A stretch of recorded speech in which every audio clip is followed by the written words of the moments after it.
Como ele conseguia dividir seu tempo entre 700 esposas de sangue real e 300 concubinas. Todos os dias, mulheres eram preparadas para uma possível noite com o rei. Banhos em águas perfumadas, massagens com óleos de mirra e aloés, cabelos trançados com fios de ouro. No palácio, as noites seguiam rituais elaborados, perfumes exóticos, danças hipnotizantes, banhos sagrados em óleos raros e joias escolhidas para seduzir. Mas a disputa entre essas mulheres ia muito além do prazer.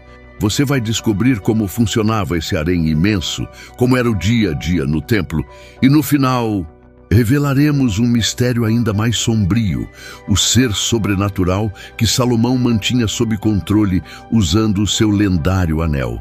Fique até o fim, porque essa revelação pode mudar tudo o que você já ouviu sobre o rei mais poderoso da história.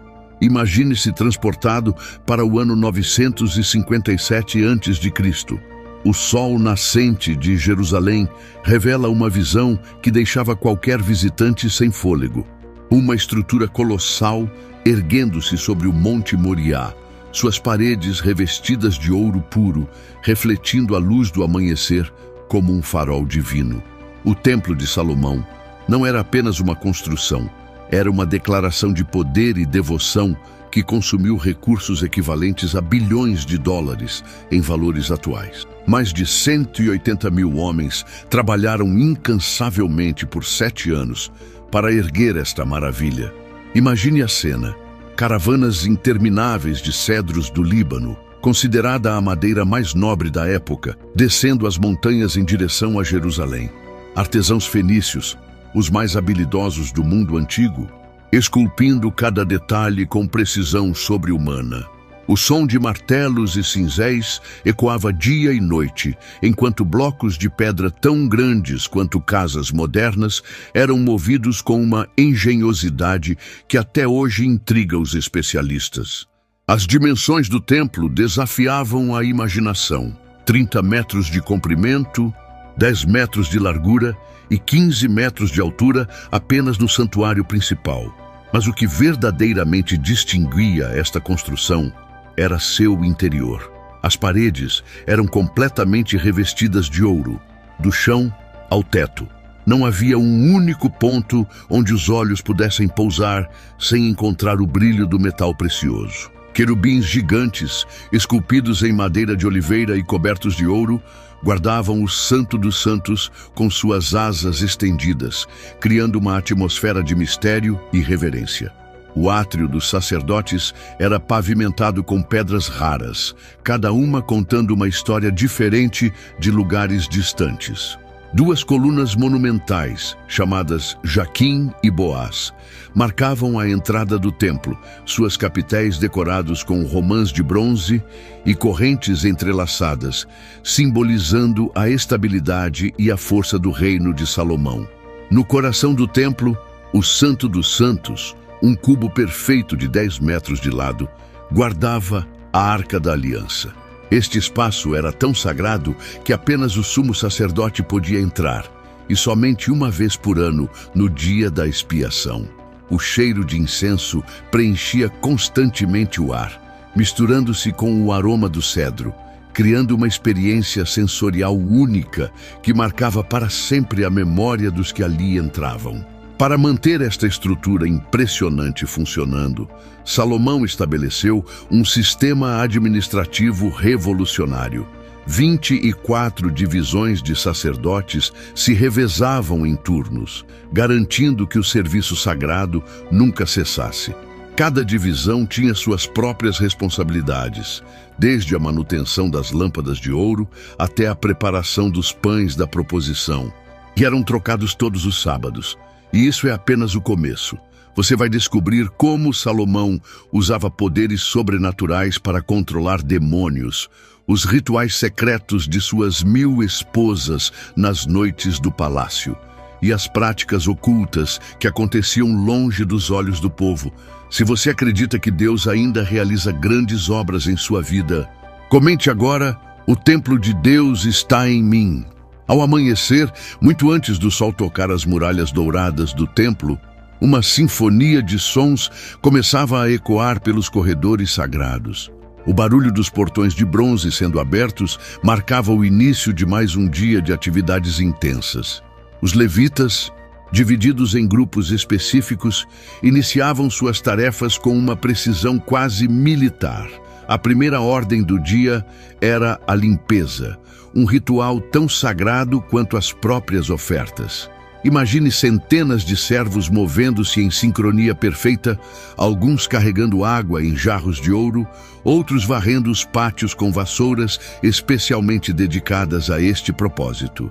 O chão de mármore era lavado com tanto cuidado que diziam que podia-se ver o próprio reflexo nele.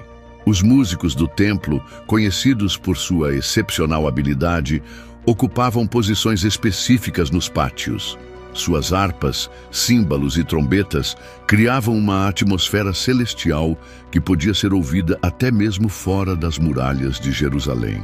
Cada música era cuidadosamente escolhida para diferentes momentos do dia, seguindo as instruções deixadas pelo próprio rei Davi. Nos pátios externos, mercadores autorizados vendiam animais para sacrifício, mas não era um mercado comum. Cada animal precisava passar por uma rigorosa inspeção dos sacerdotes para garantir que fosse perfeito e digno de ser oferecido a Deus. Os preços eram controlados para garantir que até mesmo os mais pobres pudessem participar dos rituais. Um sistema complexo de aquedutos, considerado uma maravilha da engenharia antiga, garantia um fornecimento constante de água para as diferentes necessidades do templo. A água era essencial não apenas para a limpeza, mas também para os rituais de purificação. O Mar de Bronze, um imenso reservatório sustentado por 12 bois de bronze, continha água suficiente para abastecer todas as necessidades diárias. Os sacerdotes seguiam um ritual meticuloso de purificação antes de iniciar seus deveres. Vestiam-se com roupas específicas de linho, guardadas em câmaras especiais. Cada peça do vestuário tinha um significado simbólico e deveria ser colocada em uma ordem específica, acompanhada de orações. Nos bastidores do templo, uma verdadeira cidade funcionava ininterruptamente. Padeiros preparavam o pão da proposição em fornos especiais, seguindo uma receita sagrada passada de geração em geração. Perfumistas misturavam o incenso sagrado, cuja fórmula era um segredo guardado com tanto zelo quanto os tesouros do próprio templo. Se esta mensagem tocou seu coração, deixe seu like agora como um ato de fé. Que Deus derrame bênçãos sobre sua vida. Ainda nesse vídeo você vai saber como ele dominava seres sobrenaturais com seu anel mágico e os rituais de sedução que transformaram o palácio em um lugar de prazeres proibidos. O harém que mudou a história. O que você está prestes a descobrir sobre o maior harém da história antiga vai revelar segredos que poucos ousaram contar. Uma história de poder, sedução e consequências que ecoam até hoje. Imagine um palácio tão vasto que poderia abrigar 1000 mulheres, cada uma com seus próprios aposentos, servas e rituais. O harém de Salomão não era apenas um lugar de prazer, era um centro de poder político onde se decidia o destino de nações inteiras. 700 esposas de sangue real e 300 concubinas, cada uma representando uma aliança estratégica com reinos distantes. A filha do faraó ocupava o lugar mais prestigioso, habitando um palácio construído especialmente para ela, decorado com hieróglifos e mobiliado com as mais finas peças egípcias. Seu séquito incluía centenas de servas, músicos e dançarinas do Nilo. Suas vestes eram tecidas com linho tão fino que diziam ser transparente como água. As princesas de Moabe trouxeram consigo o conhecimento de perfumes exóticos, enquanto as mulheres sidônias eram famosas por suas habilidades em tecelagem de púrpura real. Cada grupo cultural mantinha suas próprias tradições, criando um ambiente multicultural único no mundo antigo. O harém era organizado como uma cidade em miniatura, com sua própria hierarquia complexa. As esposas reais viviam em pavilhões luxuosos nos andares superiores, com vista para os jardins perfumados. As concubinas ocupavam os andares inferiores, ainda luxuosos, mas menos grandiosos. Cada mulher tinha seu próprio selo real, podendo conduzir negócios e manter correspondência com suas terras natais. Escribas especiais mantinham registros meticulosos de cada esposa e concubina, sua origem, dotes recebidos, presentes trocados e, mais importante, qualquer filho nascido da união. A administração do harém requeria um exército de funcionários, mordomos, guardas, cozinheiros, músicos, médicos e parteiras. A vida no harém seguia regras estritas. Mensageiras especiais, geralmente mulheres idosas respeitadas, coordenavam a comunicação entre as diferentes seções. Nenhuma esposa podia visitar outra sem autorização prévia, uma medida para prevenir intrigas e conspirações. O que vem a seguir revela os mistérios mais íntimos do Palácio de Salomão, onde cada noite era uma celebração única do amor e da beleza. Os rituais de preparação para uma noite com o rei começavam ao amanhecer. A escolhida era anunciada discretamente por uma mensageira especial, iniciando um elaborado processo que durava o dia inteiro. Primeiro, ela era levada à Casa das Purificações, um edifício dedicado exclusivamente aos rituais de beleza. Ali, banhava-se em 7 piscinas diferentes, cada uma perfumada com óleos específicos: mirra, aloés, cássia e canela. Suas servas pessoais, geralmente 7, cuidavam de cada detalhe.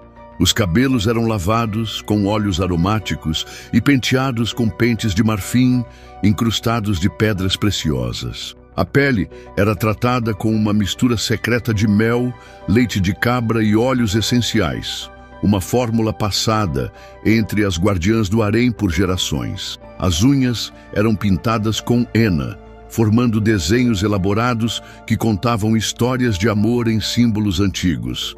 As vestes para a noite eram escolhidas com extremo cuidado. Tecidos tão finos que pareciam ter sido tecidos por aranhas, tingidos com cores raras, extraídas de conchas e minerais preciosos. Joias eram selecionadas não apenas por sua beleza, mas por seu significado simbólico e poder de sedução. O quarto real era preparado com igual atenção aos detalhes. Incensários de ouro queimavam constantemente misturas especiais de fragrâncias, criando uma atmosfera embriagante. Pétalas de flores eram espalhadas sobre lençóis de seda, e lamparinas de óleo eram posicionadas estrategicamente para criar uma iluminação sedutora.